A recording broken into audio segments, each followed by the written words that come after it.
عبرانیوں پہلا باب۔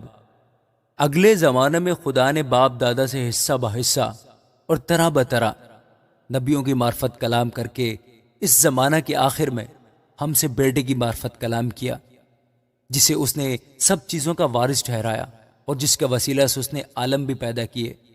وہ اس کے جلال کا پرتو اور اس کی ذات کا نقش ہو کر سب چیزوں کو اپنی قدرت کے کلام سے سنبھالتا ہے۔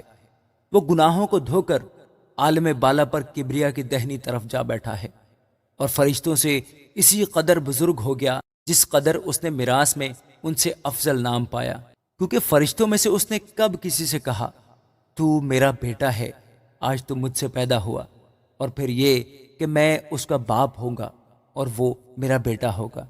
اور جب پہلوٹے کو دنیا میں پھر لاتا ہے تو کہتا ہے کہ خدا کے سب فرشتے اسے سجدہ کریں، اور فرشتوں کی بابت سے کہتا ہے کہ وہ اپنے فرشتوں کو ہوائیں اور اپنے خادموں کو آگ کے شعلے بناتا ہے۔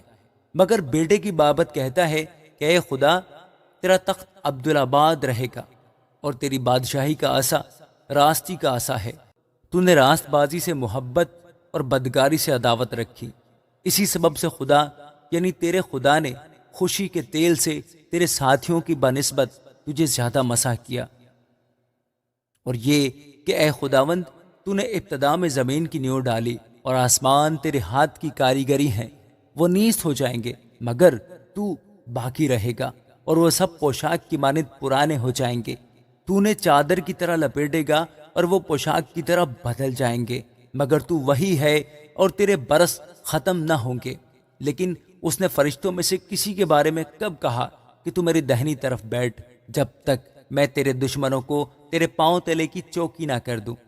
کیا وہ سب خدمت گزار روحیں نہیں جو نجات کی میراث پانے والوں کی خاطر خدمت کو بھیجی جاتی ہیں؟